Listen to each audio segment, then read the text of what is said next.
C'est déjà à moi. C'est déjà à toi. Et bonsoir bienvenue à cette nouvelle soirée lecture. Alors pour ceux qui ne connaîtraient pas, vous venez nous parler d'un livre, d'un article, d'une vidéo, d'un talk, d'une conférence qui vous a plu ou qui ne vous a pas plu.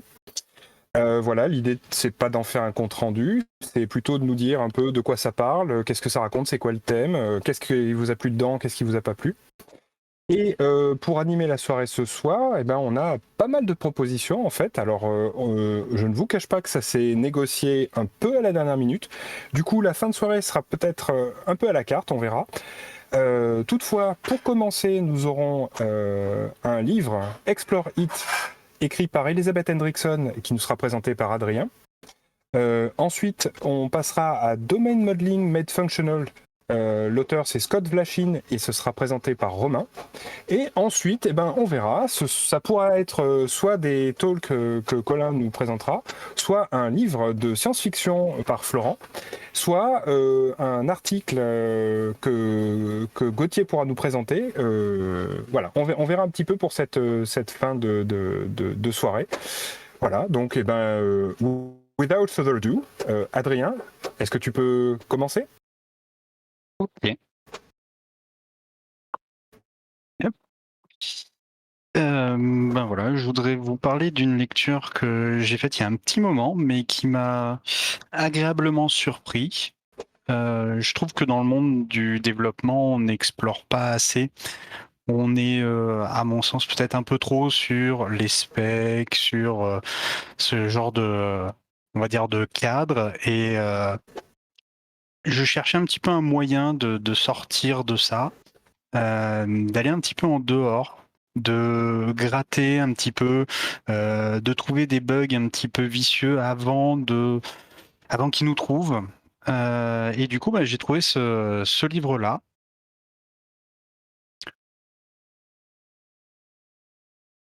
Je l'ai lu vraiment sans grande, on va dire sans grande attente, et j'ai été assez surpris. Donc, il va poser les bases de ce qu'est le test. Comment est-ce qu'on peut avoir du test dans une équipe? Quel va être son rôle? Comment est-ce qu'on peut l'appréhender? Et comment est-ce qu'on peut le faire à plusieurs? Et j'ai trouvé assez intéressant. Il y a des techniques qui sont décrites dans le livre qui vont un petit peu se rapprocher d'un autre exercice que j'avais trouvé chez les crafters qui s'appelle l'example mapping. Donc c'est un exercice que j'ai découvert en meet-up. J'ai retrouvé quelque chose d'assez similaire où on va travailler justement le test, comment est-ce qu'on va pouvoir rentrer justement dans des spécifications, comment est-ce qu'on va pouvoir un petit peu les challenger par les tests. Je dois avouer qu'il se lit relativement bien. On va pouvoir trouver pas mal d'outils. Des outils aussi au niveau de la sécurité. J'étais assez agréablement surpris de voir que les tests, c'est pas simplement tester l'US qu'on est en train de développer, mais ça va quand même beaucoup plus loin. C'est vraiment ce que je recherchais, à essayer de comprendre un petit peu, trouver des outils, etc.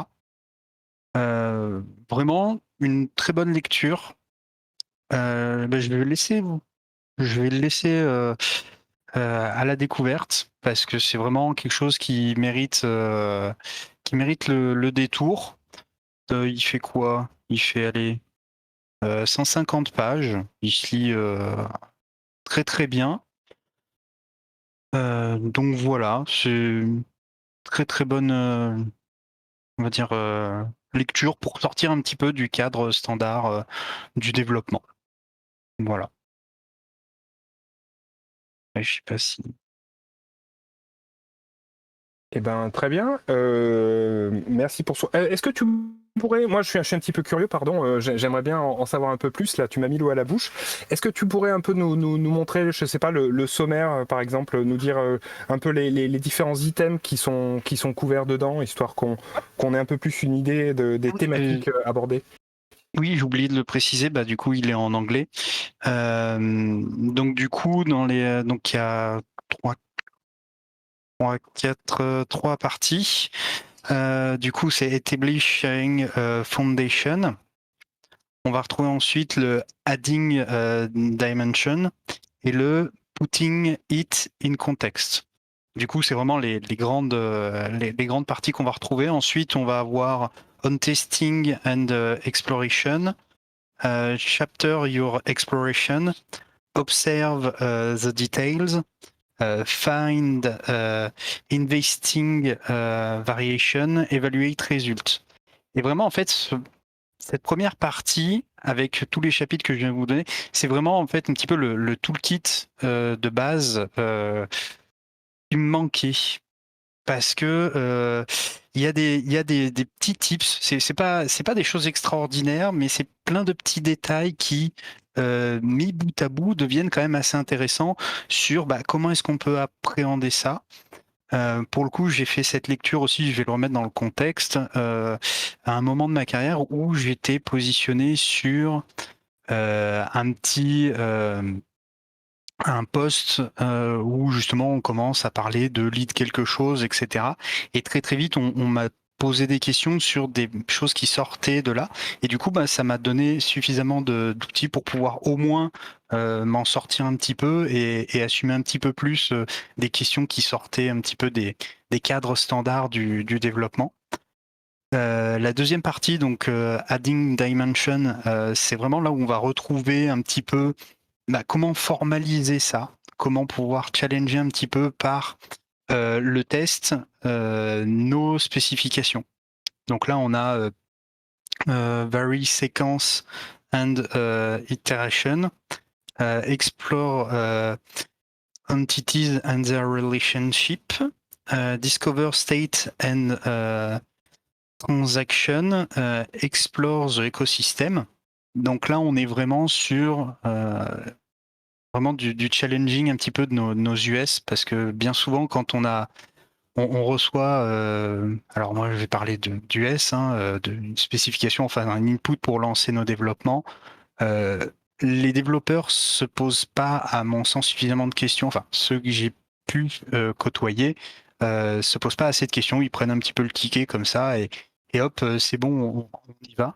Et toujours par le test, du coup, ça remet un petit peu en question ça.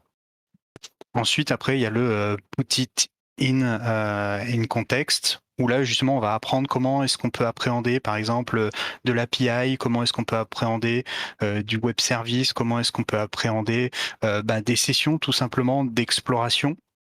Et c'est quelque chose qui m'était assez inconnu au début, et j'ai pu pousser aussi, grâce à ce livre, j'ai un peu pu pousser pour avoir un service QA qui était avec moi, pour aller faire un peu d'exploration, et on a découvert quelques bugs mineurs bien sûr, mais on a quand même réussi à découvrir quelque chose grâce à ce dernier chapitre-là. Donc voilà, c'est à peu près les différentes parties qu'il va couvrir. Et est-ce qu'il y avait un langage particulier pour soutenir le discours, ou on est loin du code finalement et il n'y a pas d'exemple de code On est loin du code, ça s'adresse plus, je pense, à des personnes qui vont être en charge de la qualité, alors au sens test, pas qualité fonctionnelle, vraiment, c'est... voilà, je suis en train d'essayer de le feuilleter, je retrouve un petit peu 2-3 exemples de code, mais c'est pour expliquer un petit peu les pièges standards, les pièges classiques, les cas qui, grâce au TDD, sont très très vite évités, mais quand on ne fait pas de TDD, je trouve que c'est un bon appui pour pouvoir trouver quelques problématiques qui peuvent nous tomber un petit peu dessus sans trop s'en rendre compte au final. Donc voilà. Eh bien, super. Si vous avez des questions dans le chat, alors j'ai pas regardé, j'ai pas l'impression qu'il y en ait. On a un troll de Gnuc, un de nos habitués trollistiques. Voilà, si vous avez des questions, n'hésitez pas à les rajouter. Adrien, est-ce que tu as des choses à rajouter sinon? Mon conseil, lisez-le, voilà.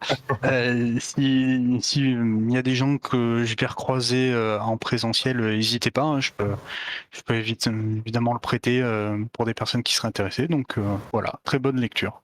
Ben, merci pour la proposition. Pas de questions. Alors je vous propose qu'on passe à notre deuxième présentateur. Romain, est-ce que tu es prêt? Ouais, je suis prêt. Il est toujours prêt, il est né prêt. Et bien dans ce cas, Romain, donc tu vas nous parler de Domain Modeling Made Functional de Scott Vlaching. Exactement, je vais vous parler de ce bouquin-là. Donc c'est un bouquin qui a été écrit, comme tu l'as dit, par Scott Vlaching en 2018. Je vous partage au passage de 3 liens. Hop, donc ça c'est le Twitter du bonhomme. Je vois que Plan a déjà mis un lien pour le livre, et puis je vais vous en partager un dernier. Donc Scott Vlaching, vous le connaissez peut-être, et si vous le connaissez pas, il mérite d'être connu. C'est un monsieur qui parle pas mal, qu'on retrouve pas mal dans la sphère des DD et aussi dans le monde F#. C'est lui qui tient et qui écrit le très bon blog F# for Fun and Profit.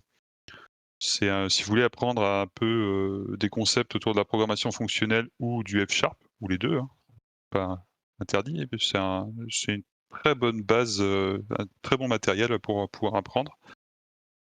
Et il a écrit ce bouquin, en fait, où il compile un peu tout ça, en fait. Donc il va parler de DDD, il va parler de modélisation, il va parler de programmation avec à la sauce fonctionnelle, et il fait tout ça avec son langage de prédilection qui est le F#.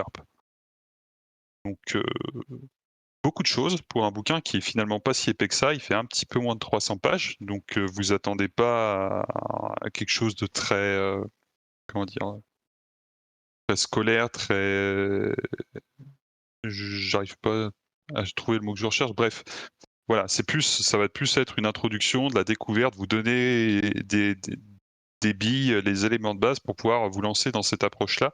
Ça sera en aucun cas quelque chose un document ultra exhaustif qui va vous dire à la fin de ça, vous savez programmer en F# ou vous savez faire du fonctionnel, vous maîtrisez des DD. C'est pas du tout le but. Ok. Donc, déjà, première chose que je trouve super intéressante autour de ce bouquin, c'est que il prend pas des sujets comme ça et il les traite un par un. En fait, il fait un cas d'étude. En gros, il imagine une application fictive pour un client fictif, et il va dérouler, en fait. Donc, ça démarre de OK, première étape, faut que je comprenne le métier. Donc il commence, première chose qu'il va faire, il va déjà vous expliquer une petite intro autour du DDD. C'est pas très long, c'est pas très exhaustif, hein, c'est une vingtaine de pages. C'est juste histoire de vous donner un peu de matière pour comprendre ce qu'il va faire et pour vous montrer l'intérêt de la démarche qu'il va suivre. Ensuite, il va commencer à explorer le métier. Donc déjà, il va vous dire éviter certains pièges. Donc éviter tout ce qui va être, par exemple, design data-centrique ou à grands coups du ML, parce que bon, ça donne ce que ça vaut, ce que ça donne, mais généralement c'est plutôt des solutions orientées techniques plus que métier. Et il continue en faisant des fausses interviews. Il invente des petits scénarios comme ça et il crée dans lesquels il va aller interroger les experts métiers, et puis en parallèle il va faire une espèce de modélisation en pseudocode. En gros, il définit une espèce de convention pour représenter un peu les concepts qu'il voit et qu'il fait émerger au fil des discussions. Et ensuite, il va continuer en expliquant un peu, OK, voilà, j'ai un début de modélisation, maintenant, voici comment je vais articuler tout ça. Donc en gros, voilà, il va vous expliquer, il va parler un peu de bounded context, il va vous parler un peu d'architecture. Donc ça peut être très imagé, hein, ça peut être des schémas un peu comme ça. Vous ne voyez pas tous très bien dans le détail, mais c'est un peu l'idée. Il vous explique, OK, quelles sont mes différentes briques, comment elles vont se parler entre elles, etc. Passer cette première partie du bouquin, la deuxième partie, ça va être quelque chose qui est généralement assez important pour des personnes qui ont l'habitude de travailler avec une sauce hyper fonctionnelle, c'est la modélisation. Avant de partir à développer directement, généralement, quelqu'un qui a un background fonctionnel, je regarde Gauthier qui aime beaucoup faire du Haskell par exemple, il va vous dire la première chose à faire déjà, tu essaies de poser tes types, tu essaies de modéliser, de définir quelles sont les briques qui vont constituer notre application. Alors là, première introduction au F#, donc il va vous pareil, encore une fois, il va pas vous faire un tour exhaustif du langage, il va juste vous donner les 2-3 concepts, les 2-3 outils dont vous allez avoir besoin pour faire ça. Donc, dit autrement, en gros, il va vous introduire des types algébriques, il va vous rappeler ce que c'est qu'une fonction. Et puis, à partir de là, vous pouvez rouler. Et ensuite, il va pouvoir reprendre le travail qu'il a fait en amont et il va commencer à coder, en fait, tout bêtement. Donc, il va transformer son pseudocode en du code F#, il va vous montrer un peu comment on peut poser des contraintes dans votre domaine au travers des types. Et ensuite, il va commencer à vous parler un peu de composition, parce que ça, c'est l'étape qui arrive ensuite. Donc voilà, à la fin de la partie 2, en fait, vous avez tout le squelette de l'application, vous avez les types, vous avez les actions, les commandes que vous allez vouloir réaliser, et après, il reste plus qu'une seule étape, c'est l'implémentation. Et ça, c'est toute la dernière partie du bouquin. Donc il va vous parler fonction. Donc encore une fois, il a des exemples. Il y a encore des exemples très imagés. Il aime beaucoup faire ça avec des fruits. Il va vous parler composition. Il va vous parler gestion des erreurs avec un concept. Je ne sais pas si on en parle ailleurs. Je sais que lui en parlait énormément. C'est ce qu'il appelle le railway programming. Donc là, il utilise la métaphore des rails de train. À mon avis, vous ne voyez absolument rien. Tout à fait. Là, peut-être un petit peu. Là, ça focus un peu, ouais. Voilà. Bref. Voilà. L'important, c'est en gros, il vous explique un peu, il vous donne des billes pour apprendre à composer vos fonctions, etc. Et donc lui utilise la métaphore du railway programming, des rails de train. J'ai jamais vu, il me semble pas avoir vu cette métaphore ailleurs. Je sais pas si c'est lui qui l'a inventé ou pas, mais je la trouve extrêmement efficace. Et puis voilà, petit à petit, il passe au travers de son domaine, et puis après, il va dire ok, bon, maintenant que j'ai terminé mon domaine, comment je l'intègre à la Web API pour exposer mes datas, comment je persiste ma donnée. Et pour finir toute cette partie implémentation, il fait quelque chose que je trouve hyper intéressant et qu'on voit, de mon expérience, assez rarement finalement dans la littérature. Il va aller stresser sa solution et son architecture. Donc par stresser, en fait, je m'explique. Il imagine des évolutions potentielles qu'il pourrait apporter à son application et il va essayer de les introduire dans son design et il va essayer de mettre en avant les points de tension potentiels dans son design et vous dit, ou au contraire dire on voit que c'est assez simple d'intégrer cette nouvelle évolution, donc le design s'y prête bien. Donc voilà, pour conclure, voilà, c'est un bouquin qui je trouve très bon pour introduire tous ces concepts. Vous n'allez pas être un expert vous n'allez pas être un expert sur le DDD, vous n'allez pas être un expert F#, vous n'allez pas être un expert sur la programmation fonctionnelle en ayant lu ce bouquin, mais ça va vous donner, je trouve, un bon matériel de base pour pouvoir vous lancer sur ces sujets-là si vous n'y êtes pas habitué. Alors vous pouvez ne connaître aucun de tous ces aspects, ou peut-être que vous êtes un expert en DDD, vous ne connaissez pas la programmation fonctionnelle, peut-être que c'est l'inverse, mais c'est pas grave, voilà, ça va vous apporter cette démarche-là. Et par contre, je mettrai un petit bémol quand même, c'est pas un livre pour un débutant pur. Si vous apprenez tout juste à développer, clairement, c'est pas le livre vers lequel il faut que vous vous orientiez là maintenant. C'est plutôt quelque chose, je pense, avoir un minimum, être à l'aise par exemple avec à minima une archi en couche et un peu avec son système de typage et être capable de modéliser et d'aller un peu plus loin que juste passer des POCO ou des POJO à des services. Si vous vous reconnaissez dans ces critères-là, a priori, je pense que ça doit représenter la majorité des développeurs avec un minimum d'expérience, il n'y a pas de souci, vous pouvez y aller. Et voilà pour moi. Très bien. Merci pour ce tour d'horizon de ce livre. Alors, personnellement, je suis en train de le lire également, et c'est vrai que ce que j'ai beaucoup aimé sur la partie 1, alors je ne suis qu'à la partie 1, c'est Je t'ai spoilé. Hein? Ah oui, tu m'as spoilé, mais c'est pas très grave, c'est pas très grave. Non, pour ce genre de livre, ça c'est pas gênant. J'ai beaucoup aimé les disclaimers sur la présentation de l'espace du problème pour les développeurs habitués à SQL et les développeurs habitués à la programmation orientée objet. J'ai trouvé très très bien les remarques qui nous sont adressées. Quand on pense avoir compris quel est le problème, en fait, ne pas sauter à la conclusion et se retrouver à imaginer des tables ou imaginer des classes. Et j'ai trouvé ça très très bien, je me suis tout à fait fait reconnu dans la démarche intellectuelle qui est la mienne dans ce qu'il décrivait. Donc moi aussi, effectivement, pour ce que j'en ai lu, je peux recommander. Effectivement, il a 2 sous-parties, Fighting the Impulse to do Data-Driven Design et to do Class-Driven Design. Exactement. Ces 2 parties-là, je les ai trouvées absolument terribles. Et il tape un peu sur aussi l'architecture en couche. Et il démontre de manière assez simple à quel point quand tu pars sur une architecture en couche, en fait, tu pars sur une application qui est data-centrique. Ton application gravite autour de ta base de données, alors que tu aimerais plutôt faire l'inverse. Qu'est-ce que tu appelles architecture en couche? Parce que toutes les archis ont des couches. Alors, c'est la couche classique. Tu as ton API qui dépend de ton service, qui dépend de ton domaine layer, qui dépend de ton database layer. Ok. En gros, tu découpes par couche technique au lieu de couche fonctionnelle. Ouais, et puis ça se lit très vite, ce bouquin. Le fait que ce soit, comme tu as dit, un pseudo-cas métier. Et on part du début à la réflexion, comment on modélise, comment on l'implémente. C'est pas mal. C'est la prise de commande, hein, le cas métier, c'est bien ça? Ouais, oui, effectivement, j'ai pas précisé pour ceux qui ne l'ont pas encore lu. Il explore un peu le métier, donc il fait sa pseudo-interview et il fait émerger plusieurs domaines métiers différents. Donc il explique un peu comment il les fera parler entre eux.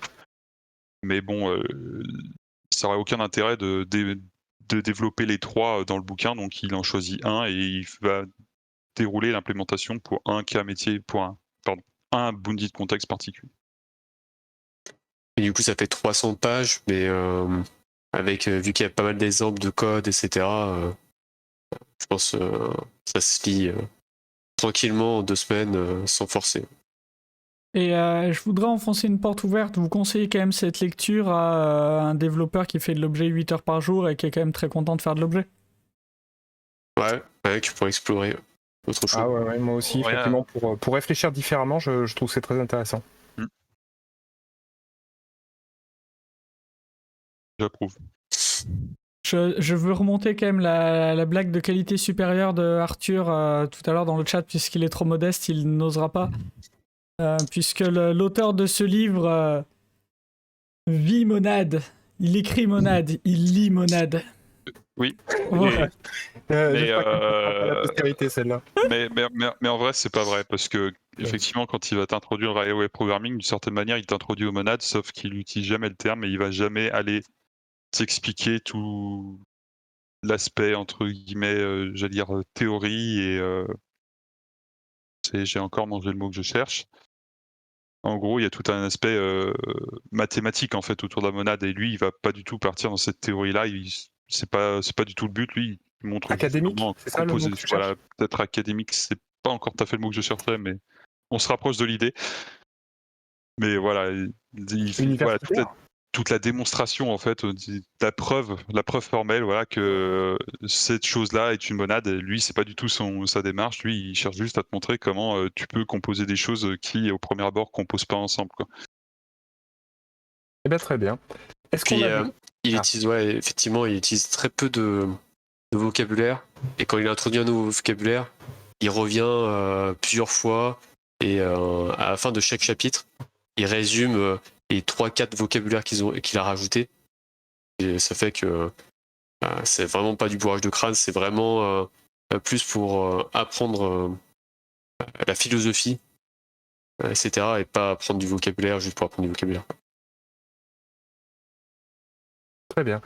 Il n'y a pas de questions dans le chat.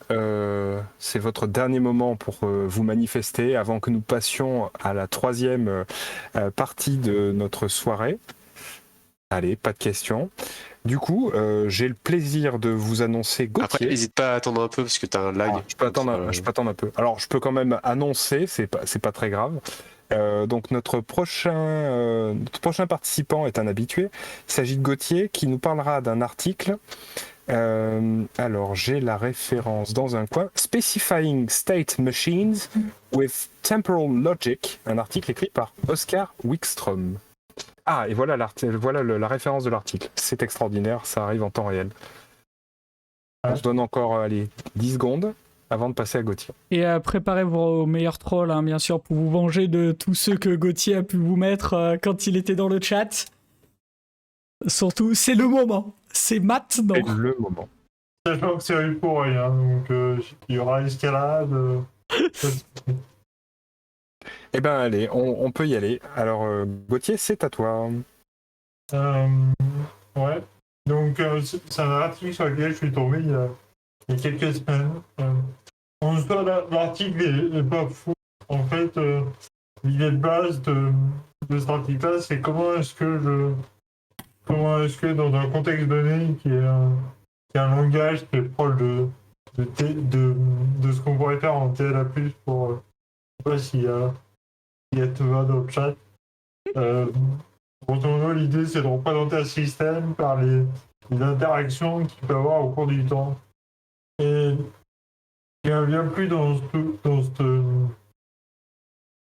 ce papier, c'est deux choses. D'une part, on part d'éléments qui sont très simples, c'est-à-dire qu'on a des opérateurs booléens, donc le et, le ou, le not, donc on a forcément trois épaules, puis on a l'implication, et en fait, avec ça, on va arriver à spécifier un système au cours du temps. C'est quelque chose qui n'est pas forcément très, très commun, dans la mesure où, si je reprends les approches que je connais habituellement, c'est que quand on a quelque chose qui est purement déclaratif, et en fait, dans ce cas-là, on est vraiment à l'instant T, on se rapproche de ce qui va être du reactive programming ou du functional reactive programming. Dans ce cas-là, en fait, on n'a pas de notion de temps. En fait, on a juste une notion de relation entre certains éléments au cours du temps qui est un peu différent. Ou alors, on va se retrouver sur quelque chose qui gère le temps sans gérer le temps. C'est-à-dire que, en gros, on va se baser sur plutôt d'avoir des relations entre des valeurs. En fait, on a des messages qui arrivent au cours du temps et c'est comme ça qu'on les gère. Donc, on a une approche qui est plutôt, on va dire, impérative du sujet. Alors là, ce qui est intéressant, c'est qu'il garde cette approche très déclarative, donc dire, ok, en fait, le résultat que j'ai là, c'est le fait que ce soit telle valeur et telle valeur, et du coup, ça nous donne ce résultat-là. Mais en plus, on a une notion entre guillemets, de voyage dans le temps et de dire, en fait, potentiellement, la valeur que j'ai là, elle ne dépend pas que de la valeur courante actuelle de ces deux valeurs, mais potentiellement de la valeur précédente de celle-ci et de la suivante de l'autre. Et du coup, c'est très intéressant de mon point de vue. L'autre truc qui est aussi bien dans cet article, c'est qu'il y a tout un mécanique, enfin pas de mécanique, mais un moyen de visualiser en fait le système.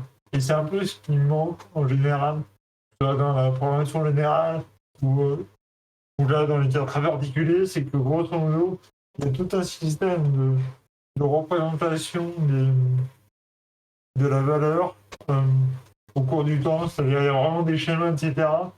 Et pour ceux qui connaissent, il y a Brett Victor, Victor Brett, je ne sais plus dans quel ordre ça se dit, et en fait a fait beaucoup de travaux sur la visualisation des systèmes, entre autres. Et du coup, ça donne des choses qui sont très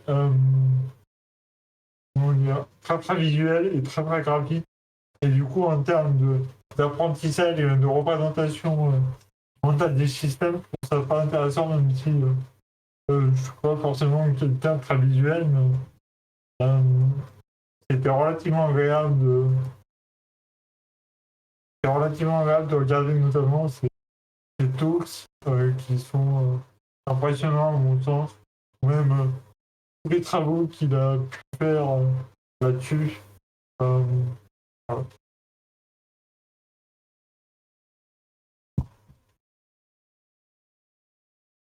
Eh bien, très bien. Est-ce que est-ce qu'on a des... Alors, moi, je t'avoue que j'ai pas tout compris. Hein. C'est quand même très compliqué pour moi et je pense que j'irai lire l'article parce que je suis de compte rendu. Donc, j'irai regarder un petit peu tout ça, mais ça a l'air très J'ai intéressant. rien compris, mais ça pourrait être un article de Mathias Verras, je pense. Ça parle de Ah. couplage temporel avec des machins que personne comprend. Ouf. C'est le retour de la TARDIS monade, hein. De toute façon, on est bien d'accord. On est bien d'accord. C'est une thématique... c'est une thématique en vogue en ce moment dans ce groupe d'utilisateurs, je crois. Mais non, ça... Non, en fait, je sais pas si je partagerai mon écran ou pas. Mais... Ouais. Alors, je demande à la régie, Oui, est-ce que la sans régie, tu problème. peux faire quelque chose? Sans problème.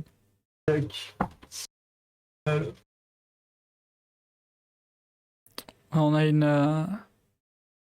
régie régie au digne de poil. Gotaga. Je suis capable d'afficher ce qui se passe dans Discord, quoi. Globalement, j'attends le partage de Gauthier. Hein. Ça dit allô dans le chat, ça dit allô dans le Ça va chat. arriver incessamment. Non, mais Je ne peux pas partager ce que je ne vois pas. Cette soirée est organisée par des professionnels, ce qui veut dire Ouais. que quand nous ne faisons pas ça, nous sommes payés C'est pour ça. notre vrai travail. C'est pas moi, c'est voilà, et tout le monde me gueule dessus. Et j'y suis pour rien. Hein. Et Pour Gauthier, Jean-Michel. Gauthier, il a pas partagé son écran. Si, Hmm. il a partagé son écran. Là, c'est moi. Ah mince. C'est moi, c'est bon. Tu peux zoomer si tu veux. Oui, c'est vrai.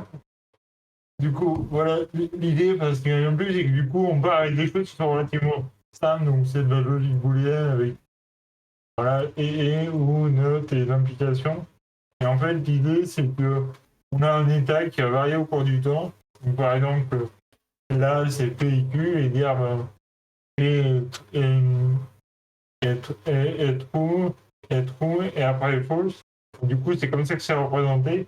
Et après, il va établir tout un tas de relations au cours du temps. Donc, dire, bah voilà, en fait, le next du P, c'est juste tu skips le premier élément, etc., etc. Et du coup, il va y faire des choses qui sont relativement simples et à la fois très composées ou composables. Je reviens lequel choisir. Et du coup, il arrive vraiment à faire des exemples qui sont... voilà, après, il part sur le fait de prendre deux valeurs différentes et de les agréger. Et du coup, d'arriver avec des opérateurs de plus en plus compliqués et voir un peu ce que ça fait.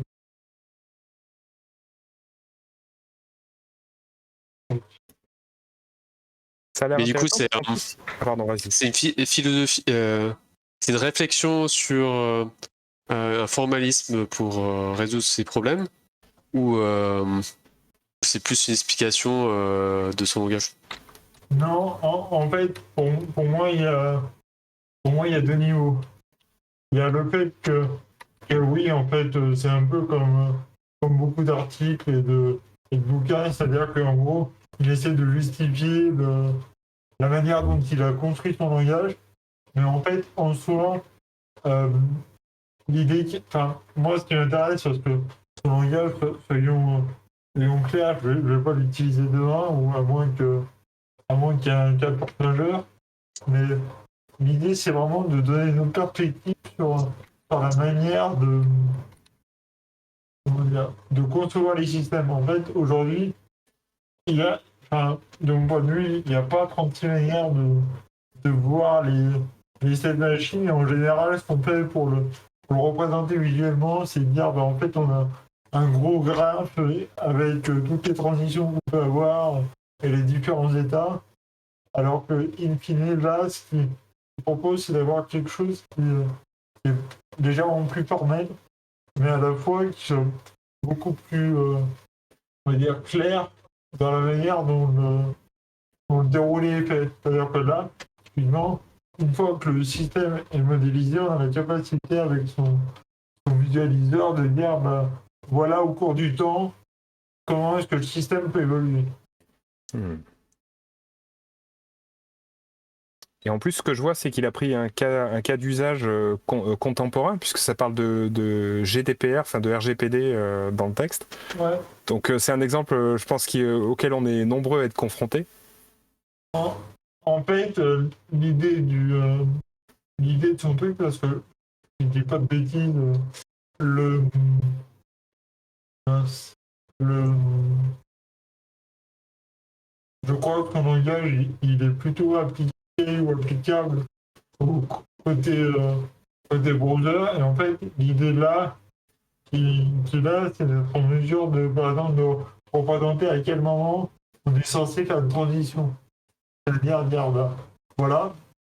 En fait, tu as deux états, c'est-à-dire soit tu as consenti à RGVD, dans ce cas-là, il n'est pas affiché, soit tu n'as pas consenti, il est affiché. En fait, au moment où tu veux faire ta transition, tu vais la faire qu'une seule fois.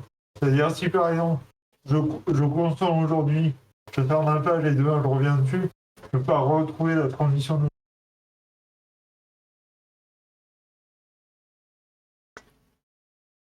Par Alors, contre, ce genre d'outils pour visualiser, ce que, alors je sais pas si c'est le cas pour là, mais souvent en fait, c'est que tu as un vrai problème, tu commences à avoir vite beaucoup de possibilités, et donc la visualisation, ça devient vite trop immense quoi. il y a trop de projets, trop d'axes, trop de projections. Parce qu'un vrai algo, bah, chaque ligne, t'as des combinatoires quoi. Ouais, puis là, le problème, c'est que son langage, là, il est simple. Et en plus, il est basé sur des booléens. Donc c'est simple. Tu vois, si tu as trois valeurs, tu as une possibilité. Mais si tu as des integers, c'est généralement plus compliqué, quoi. Mais par contre, ça doit, si tu arrives à simplifier le problème pour mieux le comprendre, ça peut être intéressant. Ouais. Ouais, moi en fait, tel que je le vois, c'est pas quelque chose qui est pratique, pas pratique dans le sens je pense que vous avez compris ce que je veux dire. Il y a pas de, pour moi, c'est pas quelque chose qui est infaisable dans la pratique aujourd'hui, notamment parce que je travaille pas sur ces technos, puis comme moi, de toute façon, je suis un développeur back, donc en soi, je vais pas l'utiliser. En revanche, je pense que ça peut être très utile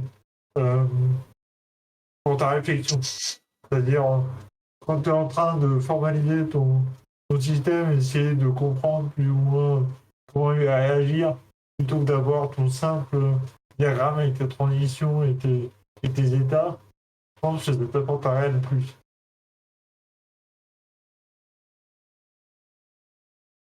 Ok. Bon, en tout cas, moi j'ai mieux compris. Merci pour les clarifications. Et puis je trouve que le fait de mettre l'article, ça nous aide à avoir un peu les opérations, les fonctions et le pseudo-langage sous les yeux. C'est plus clair pour moi. Ben, merci beaucoup. Est-ce qu'on a des questions dans le chat? Pour l'instant, j'ai pas l'impression. On va se laisser un peu de temps. Et du coup, l'article n'est pas très long. Oui, 13 minutes de lecture annoncée par l'auteur, c'est-à-dire 26 pour moi. C'est très bizarre. Quand Gauthier et moi sommes là et pas dans le chat, il y a moins de trolls dans le chat. Faudrait peut-être essayer de tirer une loi à partir de ça. Je suis pas sûr, hein. Je sais pas si c'est vraiment un hasard ou... C'est Gnu qui doit se sentir un peu seul pour troller. Il est timide. Tu veux attirer le troll. Ouais. On a réveillé Gnuk, il avait une oreille. Péniblement. Non, mais je crois qu'ils ont peur des... Comme j'ai annoncé les représailles, tu vois. C'est ça, c'est la menace. Puis comme tout le monde est au courant du titre que tu tiens depuis 2008. Le plus grand troll de Lyon depuis 2008, c'est ça? Lyon et alentour, oui. Ah, Lyon et alentour, hein, Lyon. C'est quand même un titre très envié. Eh Lyon. bien, puisqu'il n'y a pas de questions, et pourtant on en a laissé un petit peu de temps, ce que je peux vous proposer, c'est de passer à notre quatrième interlocuteur de la soirée, en la personne de Colin, qui va nous parler de divers talks. Donc on va voir en fonction du temps dont on dispose, mais j'ai l'impression qu'on est assez large, puisque la soirée ne fait que commencer. Et voilà, et donc il nous reste plein de temps. Donc Colin, écoute, c'est à toi. Eh bien bonsoir. Je suis un peu en bouche-trou hein, ce soir. Et je me suis rendu compte qu'en fait on dit souvent que vous pouvez parler de talk, mais on n'a pas souvent eu des choses sur des talks. Donc je me suis dit que ça pouvait être intéressant. Et du coup, comme j'ai un peu de temps, je suis en train de meubler là parce que je vais chercher un troisième talk peut-être dont j'ai envie de parler, qui pourrait être intéressant. Je vais commencer par vous parler. Alors, je vais vous parler de au moins 2 des 3 talks. Beaucoup les connaissent, mais comme il faut que tout le monde les connaisse, je vais quand même en parler. Le premier talk dont j'ai envie de vous parler ce soir, pour moi, c'est une masterclass. C'est le talk le mieux mené, le mieux présenté, le mieux fait, le plus dynamique, le plus tout ce que vous voulez en termes de manière de présenter les choses que j'ai jamais vu. J'essaie de teaser, hein, je vois s'il y a des gens qui devinent. C'est un talk très court, assez court. Je continue de teaser. Voilà, c'est bon, on en a qui l'ont. Effectivement, c'est le talk sur la Telco Optimization à la BankBankCon alors je vais certainement écorcher leur nom, j'en suis désolé d'avance, Anjana Vakil et Natalia Margolis, qui font une masterclass de talk, puisqu'elle nous parle d'un sujet qui est quand même assez complexe, donc le tail call optimization, comment ça fonctionne, comment fonctionne la récursion, c'est quoi un Stack Overflow, c'est quoi une pile, etc. Il y a quand même des choses assez complexes à traiter, et elles le font en karaoké sur des chansons de Disney en 8 bits, avec donc un texte qui explique ce que c'est tout ça, et en plus elle chante bien. Donc c'est un talk en 3 actes, puisqu'il y a 3 chansons. Le support est incroyable, puisque même la vidéo de support est trop bien faite. Le texte est incroyable, les chansons sont incroyables, la manière de le présenter est incroyable. Vraiment, pour moi, c'est une masterclass, et j'ose à peine imaginer le temps de préparation qu'il leur a fallu et le temps de répétition pour ce talk d'1 quart d'heure, parce qu'en plus c'est un talk à 2, donc c'est encore plus difficile à mener. Voilà, donc même si le sujet vous intéresse pas plus que ça, le talk est vraiment très court. Regardez-le, il fait 11 minutes 27. Vraiment, prenez 11 minutes 27 de votre vie et regardez ce talk. Il est très très cool. Deuxième talk dont j'ai envie de vous parler, effectivement, il était à DDD Europe. C'est un talk, alors je vais écorcher les noms, mais c'est-à-dire que l'un des speakers, quand il a présenté sa co-speakeuse, il a dit « je suis désolé, je vais écorcher son nom ». Donc je vais faire ce que je peux. C'est un talk par Andrew Armello et Gayatri, je suis désolé, Tyagarajan, qui est indienne. Et donc ce talk s'appelle Combating the Near Enemy. Donc c'est un talk que j'ai vu il y a 2 ans. Oui, parce que c'était à DDD Europe il y a 2 ans, quand on pouvait encore y aller. Que j'ai trouvé vraiment très intéressant, avec cette notion de near enemy. Alors, je voudrais pas dire de bêtises, parce que là, on est de mémoire, mais il me semble qu'il vient du bouddhisme. Mais j'ai un énorme doute en le disant.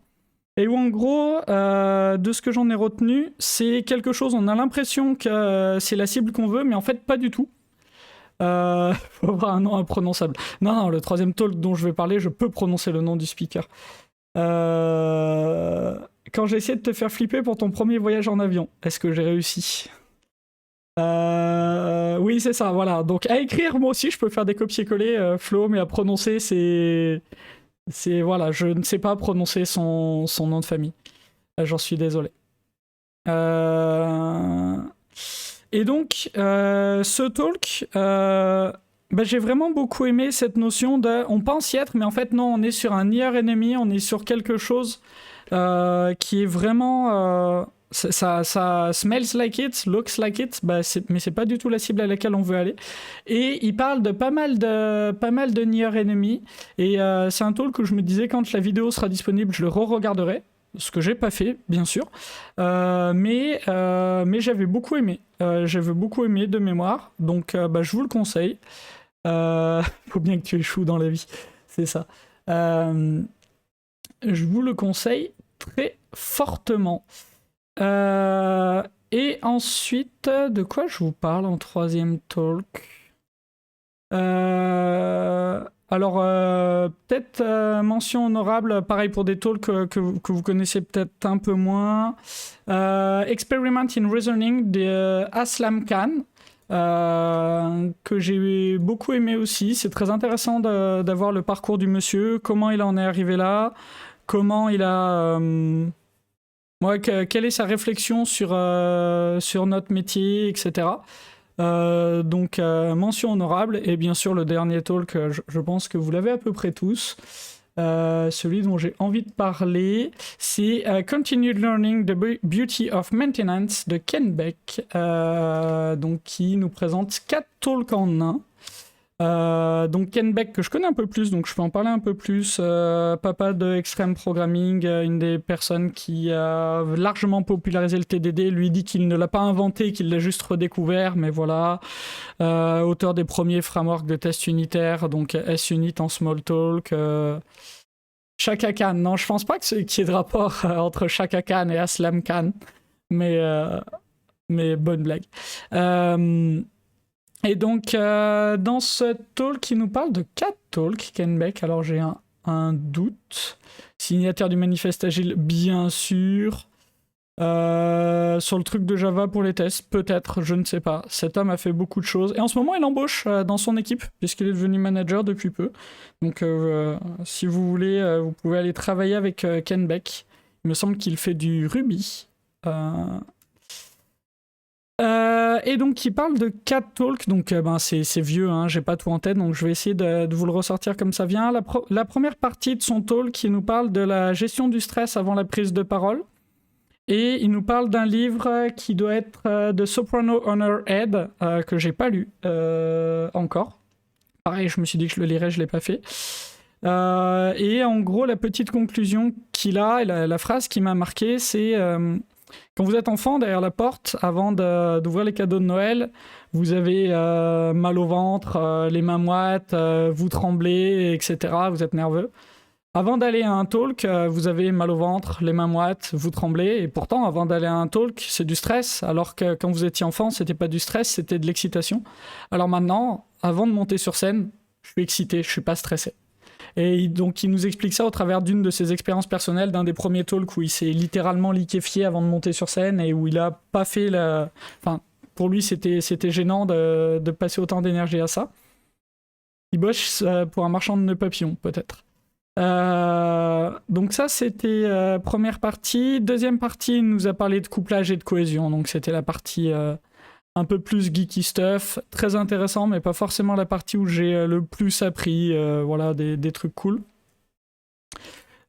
Troisième partie que j'ai dû oublier, make the change easy and make the easy change, donc une pensée qu'il a eue sur avant de faire des changements, rendez les changements faciles, qui était bien intéressant, et une conclusion, je vais essayer de résumer en une phrase qu'il a dite, que je vais essayer de traduire, qui doit être le waterfall est de retour, il a même arrêté de s'excuser, et il faut l'arrêter avec le feu, par le feu, voilà. Et donc c'était les mains moites, l'envie de vomir sur le Java. Okay. Voilà, donc sur un appel à faire attention au waterfall par ce monsieur quand même que je trouvais fort à propos, fort touchant.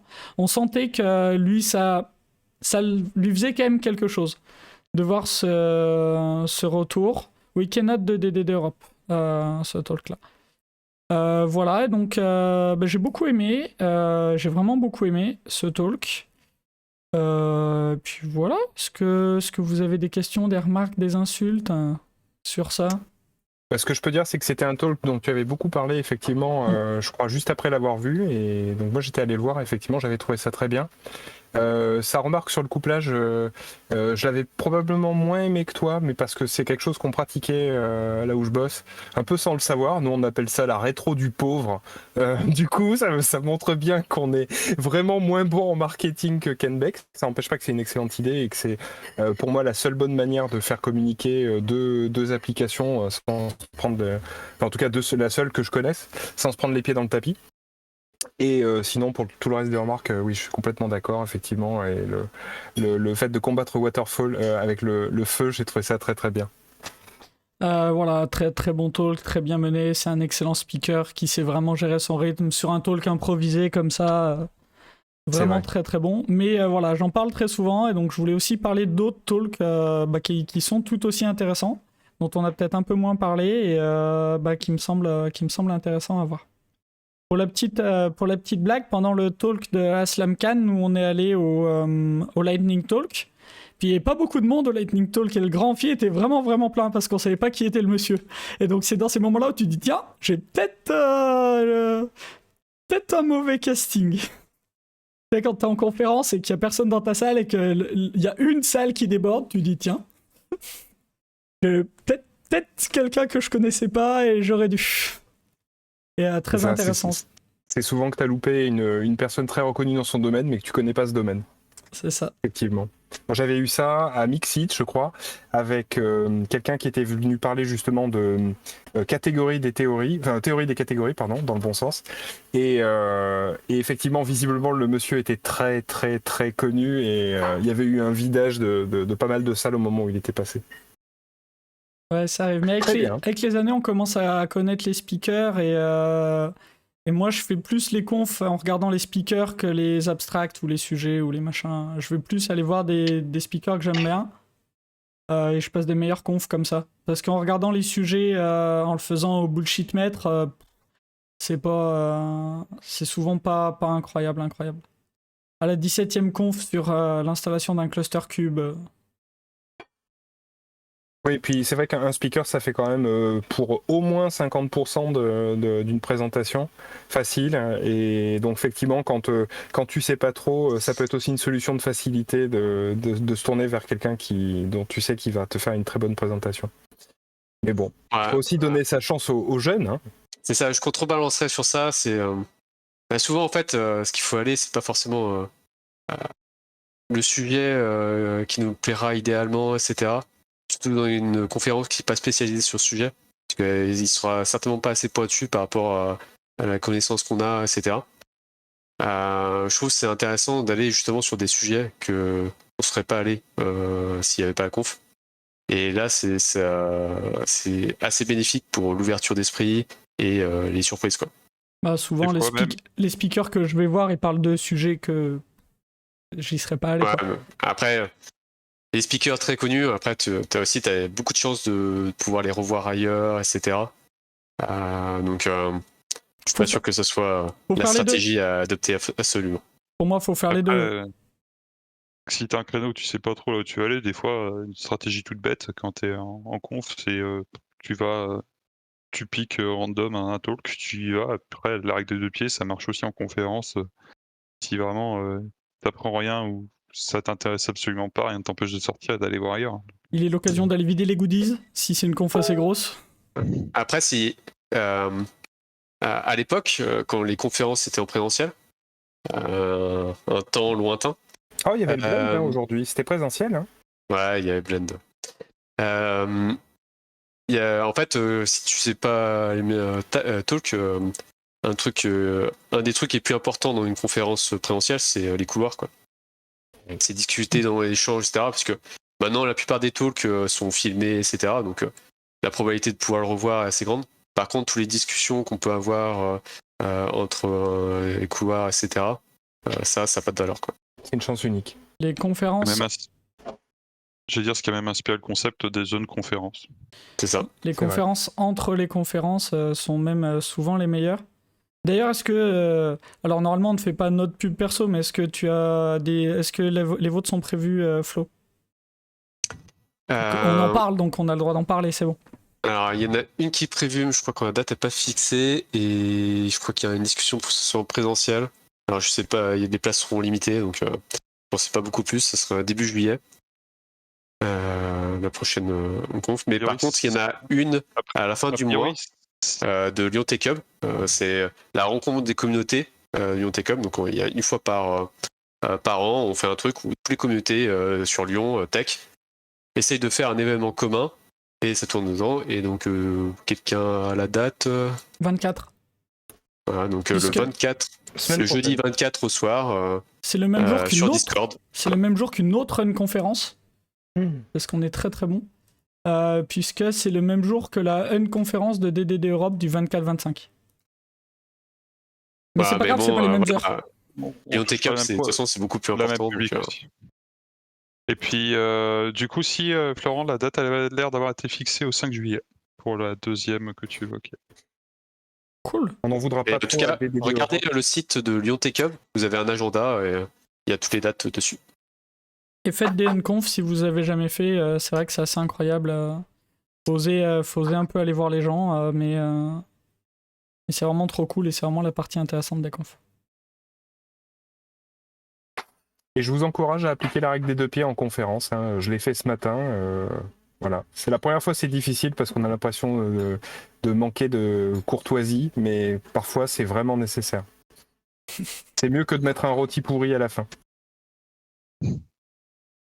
Très bien. Eh ben, s'il n'y a pas de questions par rapport au talk dont vient de nous parler Colin, ben on va pouvoir. Alors, on peut se laisser quelques secondes, hein, c'est pas un Ouais. problème. On Mais j'ai s- l'impression que c'est bon. Ouais. Dans ce cas-là, on peut passer à notre 5e intervenant. Et oui, ce n'est pas 3, pas 4, mais 5 personnes qui se sont portées volontaires spontanément et sans Dont aucune un pression. annoncé. Oui. Cette oui. organisation est de plus en plus rodée. Ouais, non, mais c'est impeccable, c'est impeccable. Et donc, j'ai le plaisir de vous annoncer Florent pour un livre. Par contre, tu ne nous as pas dit de quel livre il s'agissait. Non, laisse parce faire que comme ton ça, je me annonce. laisse l'attitude de changer, etc. Et je vais parler du livre de science-fiction, mais je finirai sur ça, parce que on va rester sur les vidéos, parce que en écoutant, etc., je pensais à 3 vidéos. Donc, ouais, je crois que ça va être la série où on a le plus de liens. Donc, alors, tu es en la train de dire première que vidéo. t'es en train de dire que t'aimerais pas être celui qui va faire le rapport, le CR, c'est ça? Ouah, J'étais comme en de train lecture, dire ça que va, le c'est assez contenu simple. va quand même. être difficile, mais je relève le gant. Alors, la première vidéo, intitulée Le futur de la programmation. Donc, en fait, c'est une vidéo un peu qui joue à la rétro. Donc, ça a été fait en 2013, donc ça date un peu. Je l'ai vu il n'y a pas très longtemps. Et en fait, le storytelling, c'est comme s'il était plutôt dans les années 60, 50. Et il parcourt plein d'innovations, etc. Et je trouve super intéressant comme talk parce que ça montre la mémoire courte qu'on a en informatique. Parce qu'il y a beaucoup de choses. Alors, il faut faire attention parce que on réinterprète ce qu'ils pensaient faire à l'époque avec ce qu'on a de nos jours. Donc, peut-être ils n'avaient pas la même vision qu'on a de nos jours. Il y avait quand même beaucoup de types d'applications, etc., qui sont assez incroyables. Donc, je dirais qu'il y a les 3 quarts que je connaissais, que j'avais déjà vu, mais il y a d'autres que je n'avais jamais vus. Comme la reconnaissance d'écriture, la reconnaissance de forme pour faire les diagrammes, etc. Donc je vous rappelle, je crois que ça c'était dans les années 70, cette application. Donc voilà, il y a 50 ans. Et si je regarde ce on fait maintenant avec les mobiles, on fait pas forcément beaucoup mieux. Bon, on le fait différemment, les contraintes sont différentes, etc. Mais je trouve que c'est super intéressant de voir comme talk. Et puis je trouve que c'est bien storytelling, donc c'est bien raconté comme histoire. Donc en plus il va jusqu'au bout pour défiler ses slides. Il fait avec un rétroprojecteur avec des slides papier. Les plus jeunes, je pense que vous avez jamais connu ça à l'école. Donc c'est une grande lumière qui est projetée sur un miroir qui est projeté contre mur et les slides sont imprimés sur un plastique, une feuille en plastique transparente. Et donc avec la lumière, ça projette ça. Et donc voilà, tous ces slides sont faits comme ça. Donc il a poussé le concept jusqu'au bout pour faire un peu rétro. Et ce qui est marrant aussi, il pose plein d'hypothèses sur. Donc il est en année 70. Comment va évoluer l'informatique pour driver son talk. Et ça c'est assez drôle et assez intéressant. Pendant que tu loupes certainement un débat dans le chat qui est sur le fil de la blague. Je vous demanderai de faire attention. Pour rappel, je peux bannir les modérateurs. Mais C'est on pas est bon. facile de déterminer si on est face à un troll ou à une vraie question. Ah, quand on est même. vraiment sur les fils là, mais c'est que les gens qui ont des épées hein, qui sont sur un fil hein, dans cette histoire.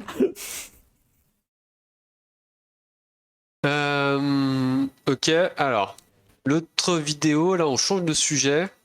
Ça va être sur un autre sujet qui m'intéresse pas mal, et apparemment, c'est sur la sécurité.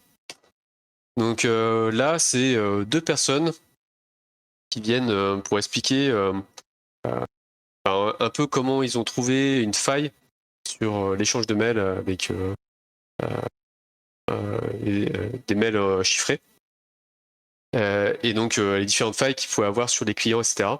Et je trouve que c'est très bien expliqué.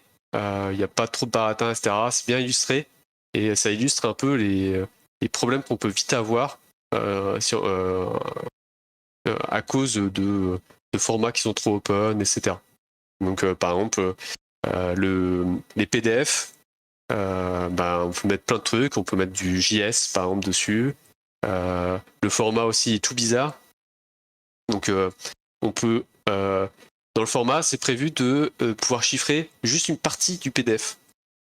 Et donc, vu que c'est tellement compliqué à parser ça et interpréter, avec des trucs un peu verrouillés, on peut inclure le contenu du mail qui sera déchiffré par le client dans le PDF et avec le JS ou inclure une image et du coup exfiltrer le contenu qui a été décrypté par le client vers l'attaquant sans avoir la clé, etc. Donc ça illustre plein de petits cas comme ça qui sont super intéressants. Donc il n'y a pas besoin d'être expert en informatique, au contraire.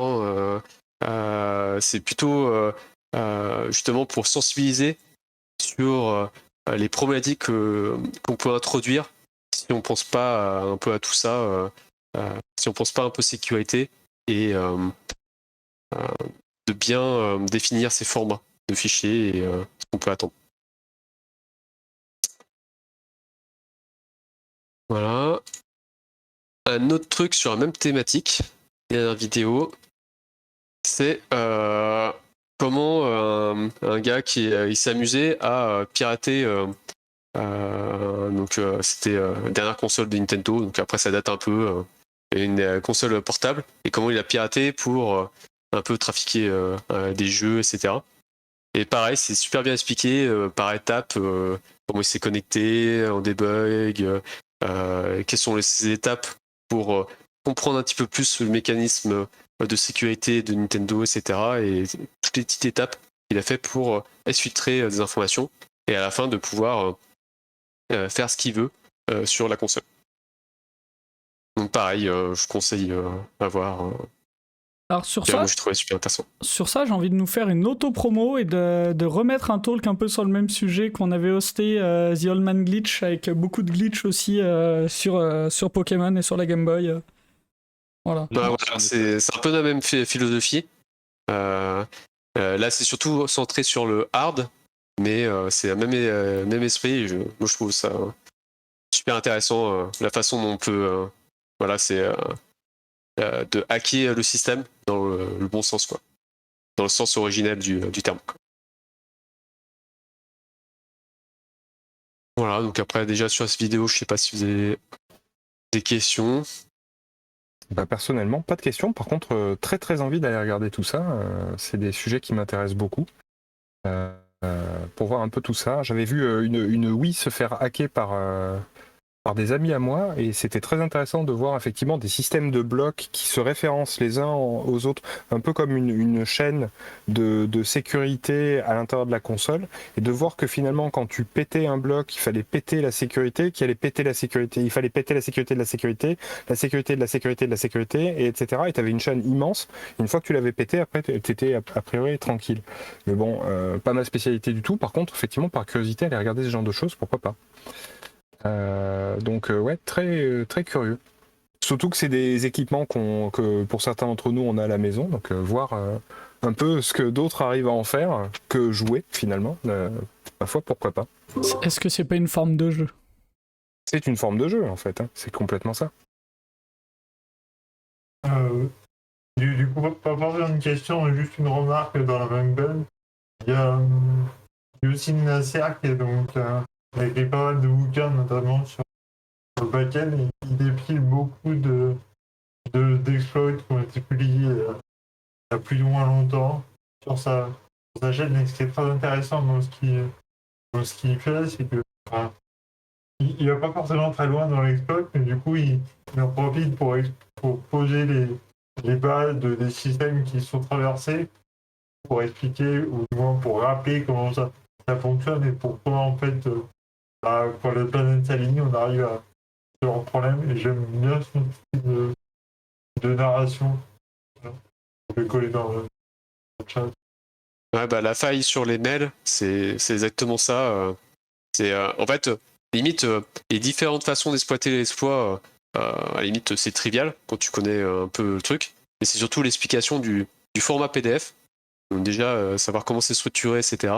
Et assez simplement. Et une fois que tout est expliqué, le format, etc., bah, ça saute plus aux yeux pourquoi c'est la merde, quoi. C'est facile à pirater. Et du coup, après, tu regardes différemment les PDF que tu reçois par mail.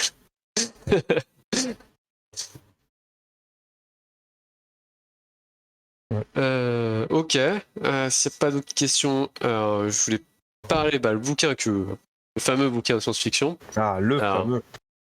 C'est pas l'ordre du contrevent quand même. Non. C'est un bouquin pas très connu, J.R.R. Tolkien. Là, c'est un bouquin super connu. Hein. Mais c'est les Cantos d'Hyperion. Donc ça fait partie des classiques science-fiction. Mais voilà, un petit peu moins, à dire, connu de nos jours. Donc c'est un cycle découpé en 4 grosses parties, en 4 tomes. Donc ça fait je sais pas, ça va faire environ 2500 pages, donc ça prend un certain temps pour les lire, mais ça se lit quand même assez bien. Et ce qu'il faut se projeter, c'est que ça a été écrit dans les années 90, donc on va dire au début d'Internet.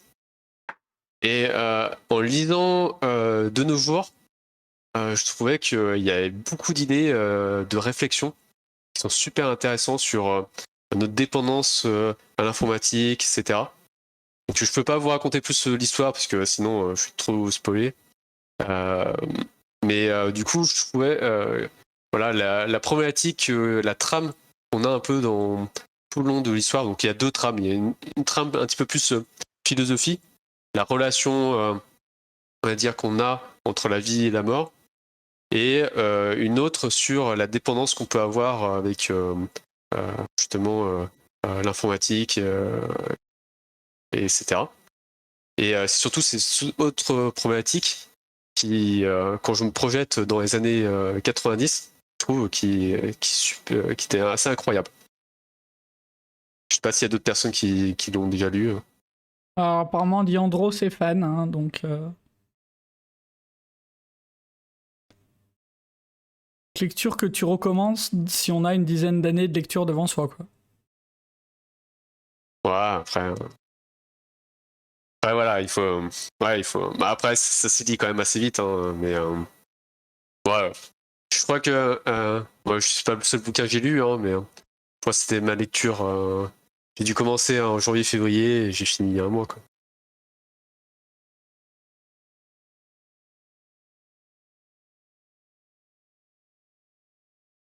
Très bien. En tout cas, là, ça réagit dans le chat et pas en mode troll. On devrait peut-être se recycler dans le talk autour des livres de science-fiction. Par mode troll, Gauthier a trollé. Hein. Ah, Si, Gauthier a quand même. trollé. Mince. Quand Ah même. oui, en effet. Ok, je peux le retrouver.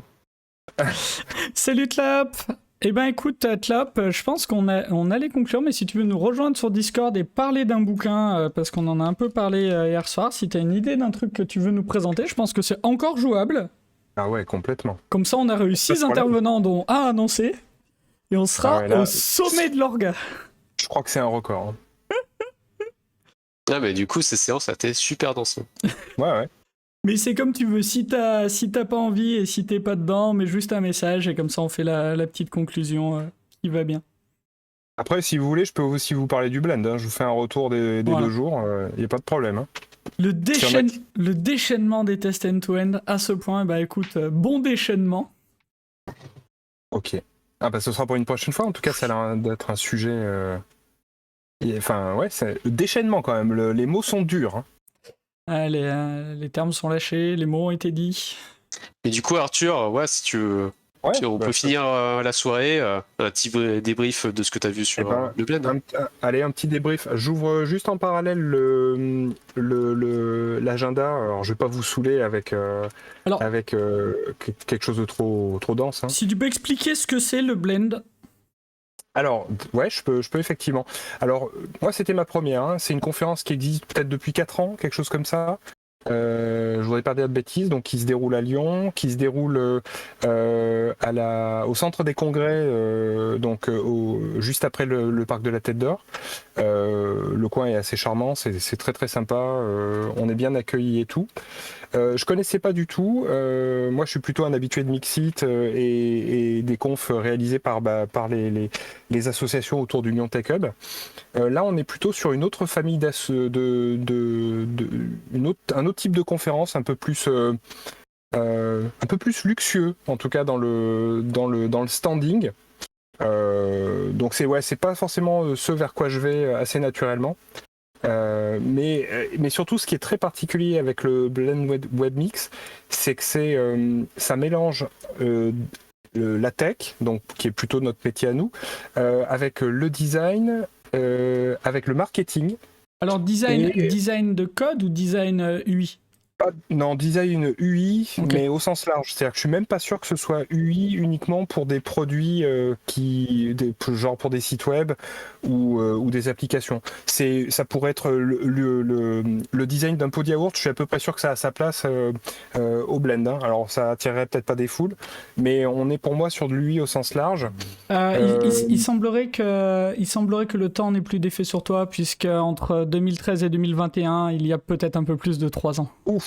Ah ouais, tu vois, comme quoi, je me rends même pas compte des années qui passent. Merci pour la correction, tu vois, je pensais que c'était plus récent que ça. C'est Flo qui l'a fait, mais... Ah oui, non mais comme quoi. Hein, donc ce compte rendu sera peut-être blindé d'imprécisions, qui sait. Très bien. Voilà, donc c'est une conférence sur 2 jours, ça se déroulait, c'est lundi et mardi, donc ça s'est terminé tout à l'heure. Ce qui était intéressant, d'abord, c'est que c'était un retour au présentiel. Naturellement, vu que les annonces du déconfinement se sont faites très récemment, on peut imaginer, et c'était normal, qu'il n'y aurait pas autant de personnes que d'habitude, donc ça m'a été confirmé par des habitués. On était plutôt à, je dirais, 1/3 de fréquentation de ce qui est habituel, donc c'était, pour les gens qui ont l'habitude, c'était plutôt morose comme ambiance. Pour autant, pour moi qui ne connaissais pas, j'ai trouvé ça plutôt sympa et ça m'a donné envie d'y retourner. En plus, c'était l'occasion, on parlait d'une conférence tout à l'heure, c'était l'occasion de croiser les gens qui étaient présents et de les bloquer pendant super longtemps pour discuter avec eux, puisqu'il y avait moins de sollicitations pour obtenir leur attention. Du coup, qu'est-ce que je peux vous dire? On avait le patron d'Hyperloop qui est venu nous parler de ça en keynote le lundi matin. Donc moi qui n'avais pas trop suivi les dernières actualités sur Hyperloop, c'était l'occasion aussi de réentendre parler de ce sujet-là et de voir un peu comment ça avance. Donc il y aura des annonces sur cette année et l'année prochaine. On va peut-être voir concrètement quelque chose qui va débarquer sur le sujet. Le sujet du blend cette année, ils prennent une thématique et puis ils essaient de broder autour. C'était la mobilité. Alors je dois avouer que les sujets mobilité m'ont pas forcément beaucoup attiré de par ma profession qui a rien à voir avec ça. Et puis j'ai pas non plus une passion débordante pour le sujet, donc j'ai un peu boudé les sujets autour de la mobilité. Je suis allé voir une présentation sur CSS que j'ai trouvé un petit peu plan-plan.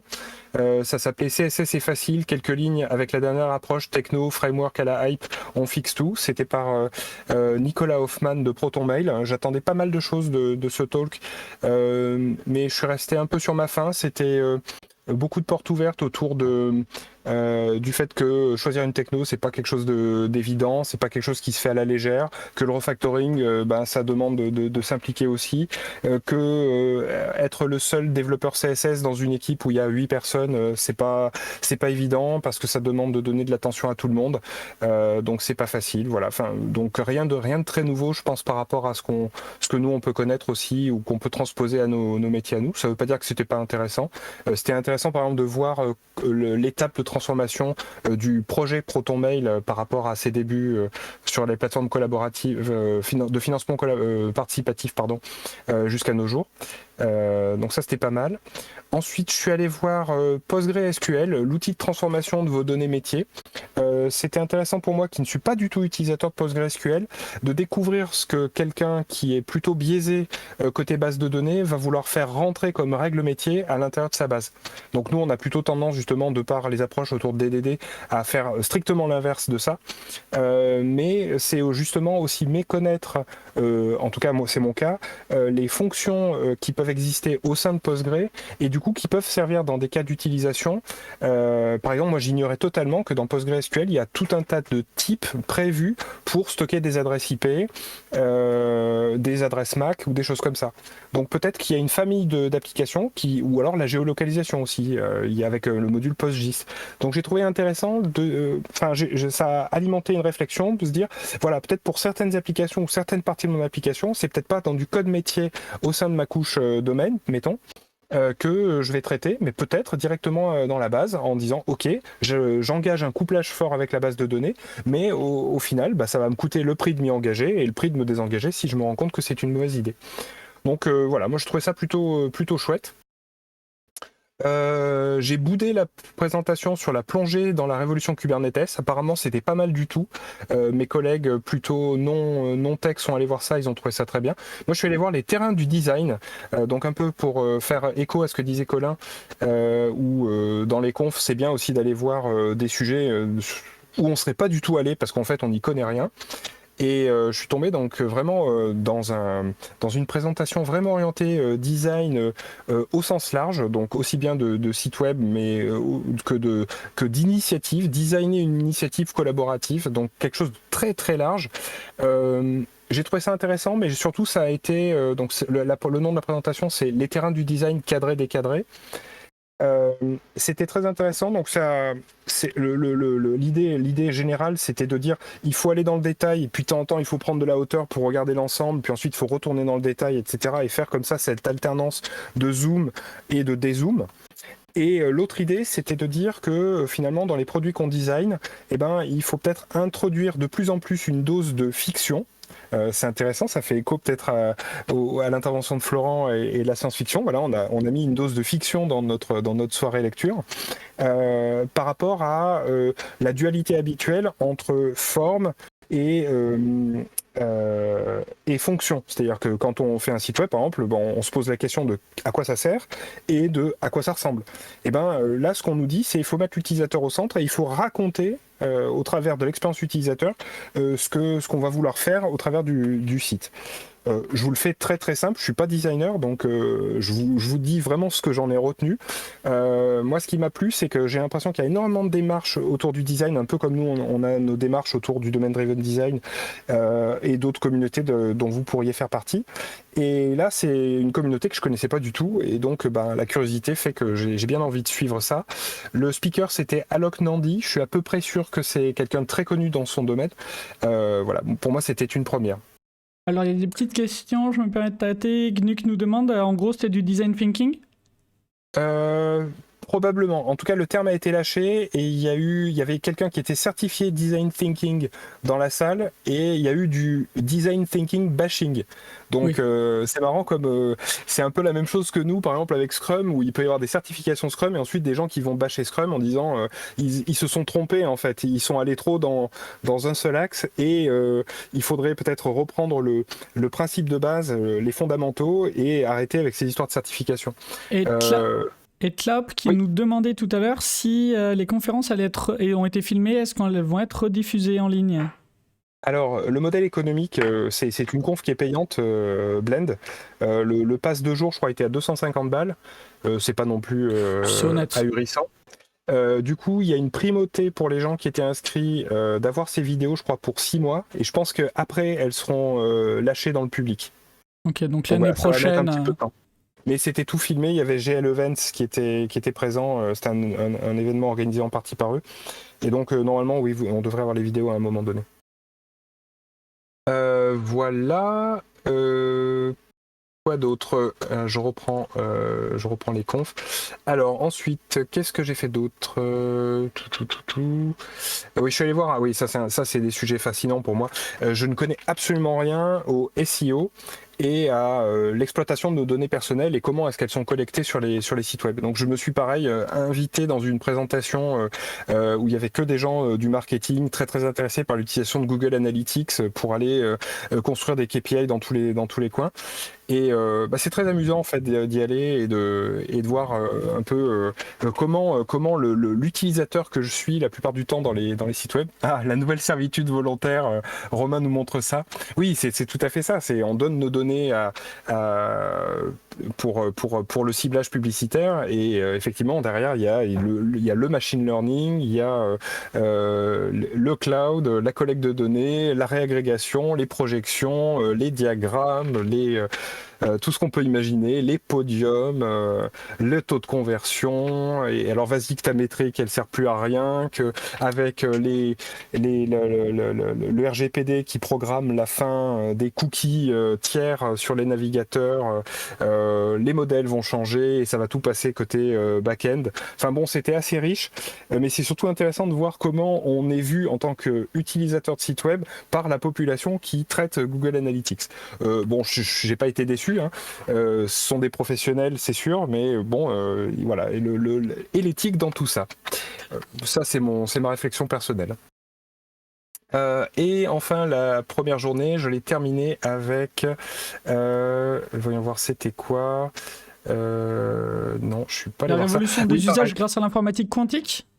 Non, je suis pas allé voir Oh, ça. mince. Je suis allé voir contenu plus LinkedIn plus HubSpot, la machine à leads B2B.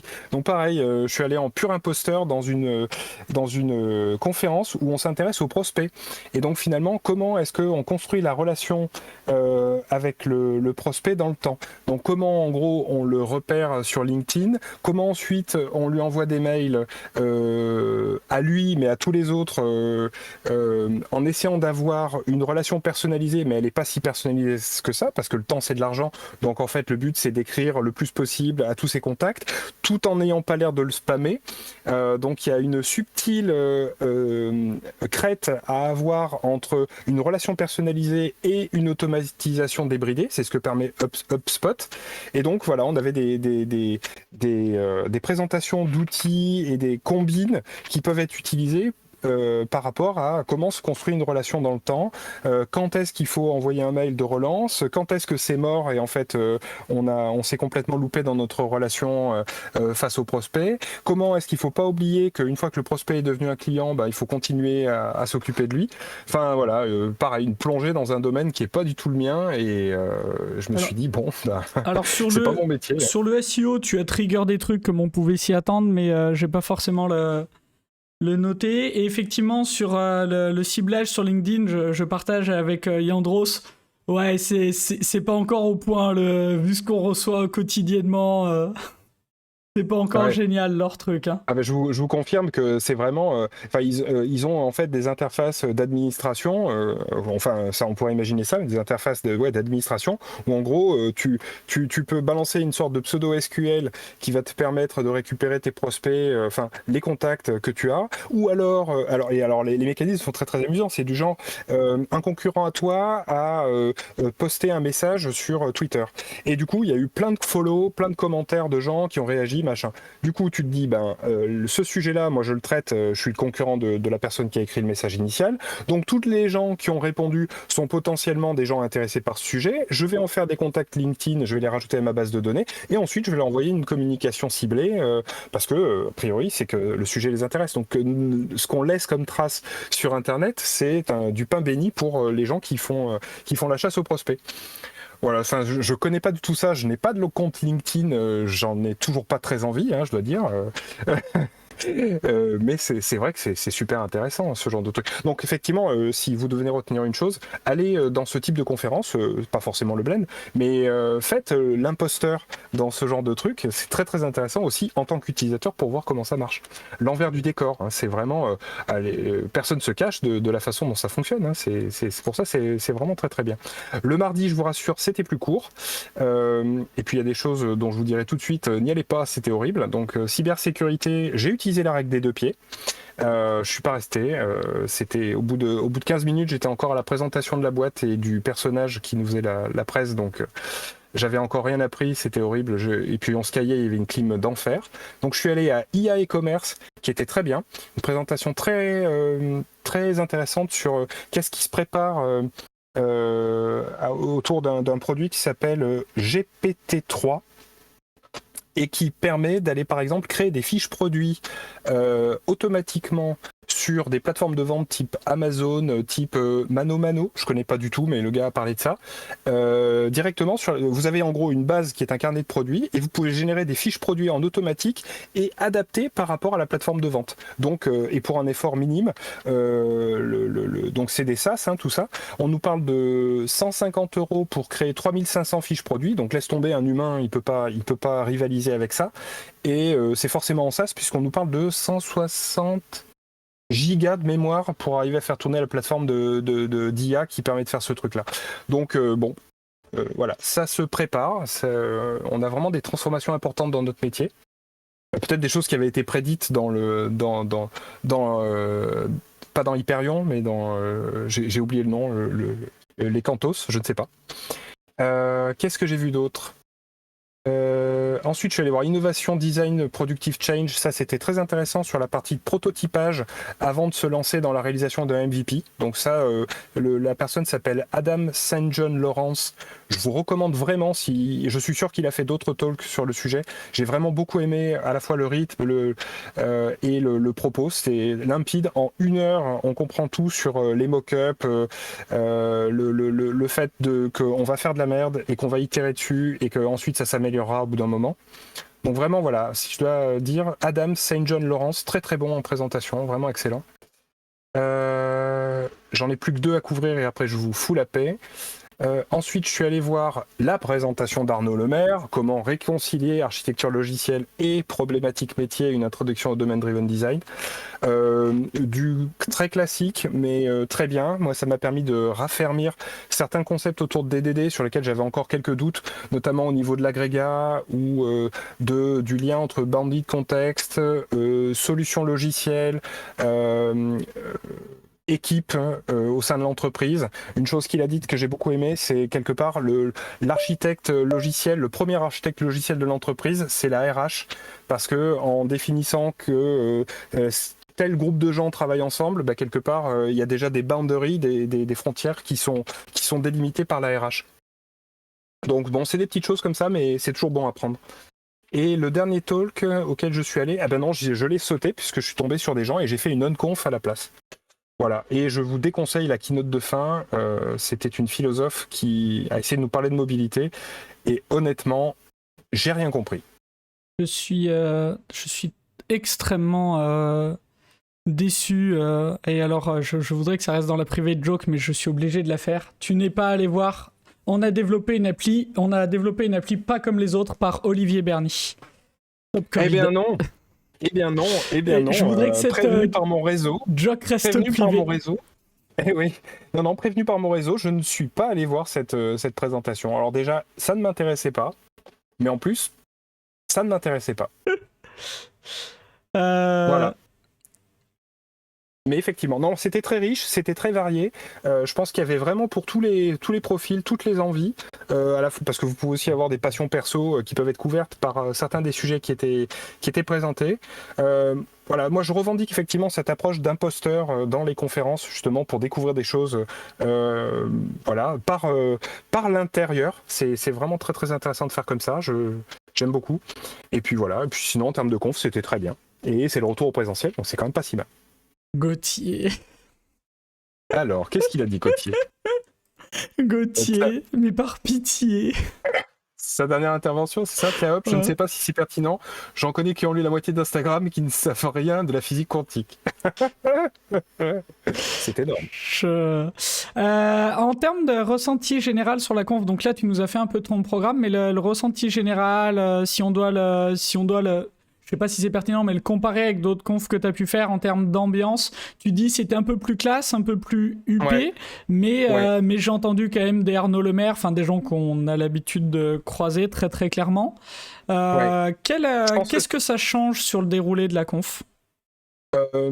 Alors, le rythme est un peu différent par rapport à moi, mon gros point de référence c'est Mixit, hein, c'est à Lyon et ça existe depuis plus longtemps malgré tout, même si effectivement mes références sont pas exactes pour loin s'en faut. Il y a plus de temps donné à la discussion entre les participants. Typiquement, il y a des pauses régulières d'une demi-heure. Et il me semble que Mixit a peut-être un rythme un peu plus soutenu de conférences, et j'ai plus le souvenir à Mixit de passer d'une salle à une autre en tirant tout droit parce que je veux surtout pas louper et je veux ma place aussi absolument. Et comme les salles sont très étroites, en tout cas à CPE Lyon c'était comme ça, à la Manufacture je me souviens plus très bien. Enfin la Manufacture c'est très grand aussi, on peut s'y perdre pas mal, donc voilà, là il y avait vraiment pas mal de temps. On a passé peut-être 1 heure avec le patron de la conf, 1 heure avec le patron ou le vice-patron de la cuisine du web, donc j'ai trouvé qu'il y avait plus de temps pour discuter avec Alors, les gens. On le connaît bien, le vice-patron de la cuisine du web. En 1 heure, vous êtes dit bonjour tous les deux, hein, on vous connaît tous les deux. Oh non, on a parlé un petit peu plus que ça, mais Par la non, mythique, les deux. Non, puis c'était vraiment très bien. Qu'est-ce que je peux dire aussi? Le lundi soir, ça fermait à 22h. Du coup, on a pu continuer à boire des pintes rincées par l'organisation sur place. Et ça, c'est quand même pas mal. Ça compte. Tu vois, en termes de rythme, ça c'est pas mal, puisque t'as pas besoin d'aller chercher un bar à côté pour continuer. Tu peux rester sur place et continuer à échanger avec les professionnels. Alors, on va pas se le cacher, il y avait nous et les orgas. Mais du coup, les orgas, c'est des gens comme nous, donc c'est super intéressant de discuter avec eux. Il y avait pas le comité éditorial, ils n'étaient pas présents. Mais voilà, il y avait des gens très très bien. On a pu discuter même professionnellement de nos projets et des questions qu'on avait en cours. Donc vraiment très très intéressant. On n'a pas perdu notre temps, hein, loin de là. Donc je l'ai dit, il y avait les tireuses à bière. Ça c'est important. Il y avait le petit-déj, le repas, ça je dirais classique. Café à volonté également. Qu'est-ce que ça change sinon? Je dirais des créneaux aussi peut-être un peu plus courts. Il m'a semblé que on essayait moins de faire rentrer absolument le sujet dans le créneau. On prenait des créneaux un peu plus petits. Et du coup, voilà, ça, c'était un peu plus... les transitions de salle à salle étaient globalement plus relaxes. Voilà ce que je peux dire. Il y avait aussi cette volonté d'avoir des confs aliens comme à Mixit. Elles ne sont pas présentées comme ça, elles sont plutôt présentées comme inspiration. Et là, à mon avis, il y avait un peu plus d'aléatoire sur l'inspiration. Typiquement, la keynote de fin, pour moi, elle est complètement passée à côté. J'ai jamais vu une mauvaise keynote, par exemple, à Mixit. Si ça, c'est un point de comparaison. Tu recommanderais pour des profils très tech, comme nous, comme les quelques gens qui sont encore sur ce live, ou pas trop? Parce que c'est pas cher au final. Moi j'y retournerais clairement, mais effectivement, c'est pas forcément pour les confs tech que je recommanderais. Ça, je dirais, c'est un peu ce qu'on disait tout à l'heure. Soit tu connais les gens, soit tu as envie de te laisser tenter par un sujet que tu connais pas. Parce que avec ce multi-professionnalisme, le risque, c'est puisque tu as des marketeurs, tu as des designers, tu as des techs et puis tout ça. En fait, le risque, c'est que la personne, lorsqu'elle a pensé sa présentation, elle ait voulu chercher la consensualité. Et à ce moment-là, nous, pour des techs, un truc consensuel, ça ira pas du tout. Typiquement, CSS, pour moi, c'était consensuel, ça allait pas. Mais Cube était pas forcément consensuel. Donc c'est un peu petit bonheur la chance. Le comité éditorial, il y a des gens, il y a Philippe Charrière qui est chez GitLab, il y a Mathieu Lux qui est chez Zenica, il y a des gens qui sont très tech pour le choix des sujets tech. Donc on peut s'attendre quand même à des sujets très qualitatifs. La présence d'Arnaud Lemaire, moi, elle m'a beaucoup rassuré au moment de m'inscrire. Clairement, je me suis dit je vais aller le voir. Moi je vous le recommande, mais je vous recommande aussi d'aller voir justement ce qui est non-tech, par exemple pour découvrir un nouveau domaine métier pour lequel vous avez une curiosité. Là c'est vraiment très intéressant. Et puis il y a les discussions à côté où c'est vraiment très très bien. Je t'avoue que moi je suis complètement passé à côté. Dans ma tête, j'avais une image de conférence pour marketing, réseautage, décideurs et des choses qui m'intéressaient pas du tout. Et effectivement, en regardant le programme, en regardant les talks, ben il y a clairement, je peux me faire un track sans aucun problème, quoi. Ouais. Bah moi ça. Normalement, je regrette pas.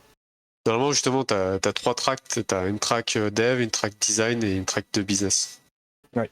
Mais après, du coup, genre de conf, à la limite, je vous conseillerais de pas forcément aller dans la track dev, quoi. Ça peut être ça peut être une stratégie effectivement. L'aspect réseautage est très très très mis en avant. Ils ont une application, ils ont un QR code que tu peux scanner pour en gros dire hello, je suis développeur. Il y a un moment orienté job dating, tu vois. Pareil, c'est pas pour moi. En plus, j'y allais avec mon manager, si tu veux, donc lui dire hey, tu vas voir, je vais aller faire du job dating, tu vas adorer. C'est pas trop le projet, quoi. Mais voilà, c'est effectivement très orienté réseautage, mais tu fais comme tu as envie. T'es pas obligé, hein, c'est pas des pouces au crime. T'es pas obligé de repartir avec des comptes LinkedIn de partout. Ah, pas cap. On a tenté des trucs hein, quand même, faut pas croire. Mais celui-là, non, on l'a pas fait. Cool. Mais écoute, je pense qu'on a dépilé, sauf si vous avez d'autres remarques, d'autres retours. C'est le temps de refaire un tout petit peu la pub, les rappels. Alors ouais, bah écoutez, dans ce cas-là, on peut passer à la pub. Donc pour l'instant, on a une de nos interventions qui est annoncée, qui est, Florent en a parlé tout à l'heure, c'est la soirée des communautés Lyon Tech Hub, l'événement qu'on fait annuellement et qui aura lieu le 24 juin, jeudi 24 juin à 19h sur notre Discord. Donc n'hésitez pas à nous rejoindre pour venir discuter avec nous. Ce sera un format forum ouvert, donc on se met tous ensemble, on choisit les sujets sur un Framapad, hein, si je dis pas de bêtises. Et ensuite on les répartit dans les différentes salles du Discord et on en discute tous ensemble. Donc c'est un format qui est très très chouette. On fait des trucs en juillet ou pas? Ouais. Et ben juillet, il y aura un événement par semaine. Ouf. Comme d'hab, quoi. Il y a qu'en août, on fait rien. Il faut qu'on s'en occupe. Mais it will be there. I'll be there. Ça va arriver. Nous, c'est traditionnellement les fins de mois où on peut avoir un peu de manque de visibilité, mais rien de grave. Ok. Eh ben, je crois que c'était le seul rendez-vous qui était annoncé. Donc après 4 rendez-vous en juillet, on vient d'avoir l'information. C'est une nouvelle toute chaude. Et puis voilà. Bah, et écoutez, à tout moment, je vois qu'on est 2 sur le fichier des rôles. On peut balancer qui n'a pas fait la planif. Hein. À tout moment, je vois qu'il y a des gens qui sont en PLS. Ouh là là là là. C'est pas moi. Non, tout va bien. C'est pas moi? Tout va bien, tout est sous contrôle. Cette personne n'est pas là ce soir et était non disponible, donc tout va bien. Ouf. Eh ben, tout va bien, alors on est pas mal. Est-ce qu'il y avait d'autres choses à rappeler? Il me semble qu'on a fait le tour. La pub pour nous rejoindre.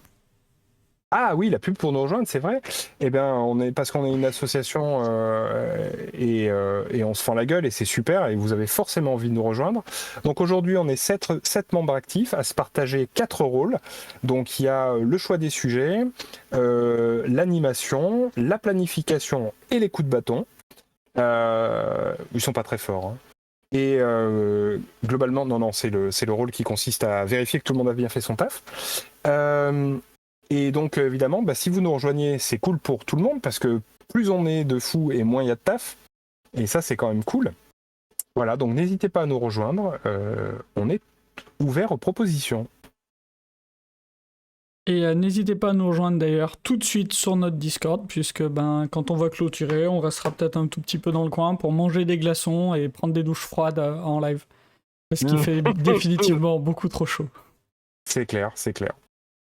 Et dans ce cas, merci à tous. Voilà, donc moi je vais prendre quelques minutes d'interruption, puis je reviens sur le Discord.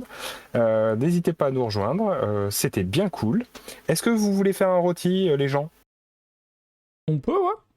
Ouais, on peut faire un rôti. Moi je suis chaud. Alors dans ce cas-là, faites-le sur le chat de Twitch, ça serait pas mal. Hein? Ouais. Comme ça on a toutes les... Ah, de Gnuct ne voulait pas faire de rôti. Oh là là là là, c'est triste. Ah, je suis Dans les très- virgules, on a arrondi, hein, donc ça fait 4. à l'excès. Normal. Alors, SW Craft Lyon, j'espère que je n'écorche pas trop ton nom. Tu nous as mis que 3,5. Qu'est-ce qu'on aurait dû faire pour faire beaucoup mieux? Eh ben, tu n'écorches pas trop mon nom. J'ai trouvé que on aurait pu peut-être être un peu meilleur sur le rythme, notamment moi, mais mon intervention, j'ai trouvé un peu creuse. Il est un peu sur ça, j'aurais dû me remettre un peu en tête ce que je voulais raconter pendant que vous regardiez. Je vous explique le bête problème que j'ai eu, c'est que si je mettais du son, en fait, les gens entendaient que j'étais en train de me remettre en tête mes confs rapidement et de me les repasser pour avoir un plan. Donc je ne l'ai pas fait. Sinon, c'était intéressant. J'aime toujours bien ce format, mais je me demande si ça s'essouffle pas un peu et qu'il faudrait pas qu'on laisse un tout petit peu une pause pour que les gens puissent revenir, puisque c'est cool d'avoir les orgas qui parlent, mais vous en avez peut-être marre de voir nos tronches. À part, bien sûr, Adrien, merci beaucoup d'être venu sauver cette soirée qui aurait été full orga sinon. Il est bientôt dans l'orga, donc. Si je ne dis pas de bêtises. Ça fait un moment qu'on lui fait du pied, mais voilà. Mais ce serait cool. Le but aussi, c'est que vous puissiez prendre la parole si vous n'avez pas forcément l'habitude. C'est aussi l'intérêt du format, parce qu'il est assez facile, il ne demande pas trop de travail. Voilà, donc c'est un peu le côté mitigé pour ma part. Après, de toute façon, là, on va bientôt hiberner, là, et on va recommencer en septembre. Donc. Ça nous laissera le temps de lire. D'ailleurs, en présentiel, pas en présentiel, en part, en machin, n'hésitez pas à nous contacter. On est sur plein de trucs, plein de médias, notamment le Slack Lyon Tech Hub, il y a un chat SWcraft. Si vous avez un avis sur ça, si vous avez des demandes, ou à mettre un petit message sur notre Discord, toutes les suggestions qu'on a sur ça influeront la décision. Donc voilà, c'est parce que ça va être des vraies questions. Si on a la possibilité de refaire du présentiel, qu'est-ce qu'on fait? Il y aura du présentiel, mais est-ce qu'il y a que du présentiel? Voilà. Après, est-ce que ce sera en septembre? Est-ce que ce sera plus tard? On fera le point fin août. Voilà, donc ça veut dire qu'on va aller manger et boire et on décidera ça. Ça marche. Eh bien, écoutez, on peut clôturer là-dessus. Et puis, si vous êtes dans le coin, passez sur le Discord, amenez à boire, à manger, et puis voilà. Bonne soirée! Bonne soirée à tous!